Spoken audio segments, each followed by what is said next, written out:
বিচার সংস্কার তারপরে নির্বাচন যা কিছু হয়ে যাক আমরা অবশ্যই এই যে যারা গণহত্যা করছে গুলি করে হত্যা করছে আমরা তাদের বিচার নিশ্চিত করবো। এই জুলাই ঘোষণাপত্রে শহীদদের মর্যাদার কথা থাকবে, এই পরিবারগুলোর কথা থাকবে এবং সেটা সংবিধানে যুক্ত করা হবে। আজকে আমাদের বগুড়াতে প্রোগ্রাম, আমরা আসলে খুব অল্প সময়ের জন্য আসছি কারণ আমাদের 30 দিনে 64টা জেলায় যাওয়া লাগবে।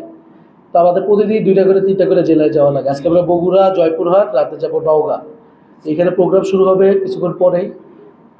আর নাহলে আপনাদের হয়তো আরও বিস্তারিত কথা বলতে পারতাম। কিছু সমস্যার কথা আপনাদের শুনলাম, আপনাদের লাশ উঠানোর কথা ওরা বলছেন, আমরা অবশ্যই এটা দেখবো, কথা বলবো যাতে এটা কোনোভাবেই না হয় এবং পরিবারের অনুমতি ব্যক্তিকে। আর এছাড়া আপনাদের যে মামলার বিষয়গুলো আছে এটা আমরা তদারকি করব। আপনারা জানেন সারা দেশে মামলা নিয়ে অনেক ঝামেলা হয়েছে, আসলে এই মামলাগুলো নিয়ে বাণিজ্য হয়েছে এবং বিভিন্ন জায়গায় পুলিশ আসামি ছেড়ে দিচ্ছে, বিভিন্ন জায়গায় কোর্টে তাদেরকে জামিন দেওয়া হয়েছে, কারণ এখনও স্বৈরাচারের দোষররা বিভিন্ন জায়গায় আছে। আবার অনেকে স্বৈরাচারের সেই ফ্যাসিস্ট লোকদেরকে আবার পুনর্বাসনেও সহায়তা করতেছে। কিন্তু যা কিছু হয়ে যাক আমরা অবশ্যই এই যে যারা গণহত্যা করছে গুলি করে হত্যা করছে আমরা তাদের বিচার নিশ্চিত করব। এই বাংলার মাটিতেই শেখ হাসিনা সহ আওয়ামী লীগ এবং যে সকল পুলিশরা গুলি চালায় আমাদের ভাইদের মারছে, বোনদের মারছে, আমরা তার বিচার নিশ্চিত করব।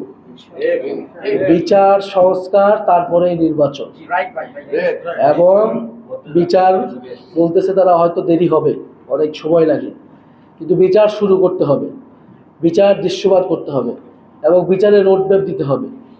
এবং যেই সরকারে আসুক না কেন এই বিচারে কেউ হাত দিতে পারবে না। এবং এই শহীদ পরিবার যারা আছে, আহত যারা আছে, তাদের রাজনৈতিক নিরাপত্তা, সামাজিক নিরাপত্তা, অর্থনৈতিক নিরাপত্তার ব্যবস্থা বাংলাদেশ রাষ্ট্রের করতে হবে। এটা শুধু এই সরকারের না, বাংলাদেশের আগামীতে যেই সরকারই আসুক না কেন এই পরিবারগুলোর নিরাপত্তা, সেটার জন্য আমরা জুলাই ঘোষণাপত্রের কথা বলতেছি। যে জুলাই ঘোষণাপত্রে শহীদদের মর্যাদার কথা থাকবে, এই পরিবারগুলোর কথা থাকবে এবং সেটা সংবিধানে যুক্ত করা হবে। এবং জুলাই সনদের কথা বলতেছি যে এখানে সংস্কার, বাংলাদেশে কী কী সংস্কার দরকার সেই সংস্কারের কথা থাকবে।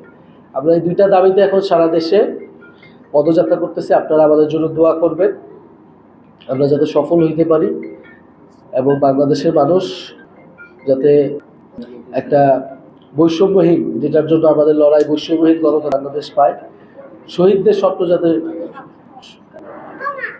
রক্তদাগ আত্মদাগ যাতে বিফলে না যায়। আমরা মুক্তিযুদ্ধের পরেও তাদের অনেক স্বপ্ন ছিল, অনেক রক্তদাগ ছিল, কিন্তু আমরা দেশটাকে গড়তে পারি না।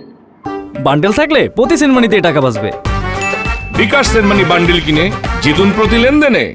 আমরা যাই 24শে গণঅভ্যুত্থানে যে হাজারের উপরে মানুষ মারা গেছে, এইবার যাতে আমাদের সেই আত্মত্যাগ সফল হয়।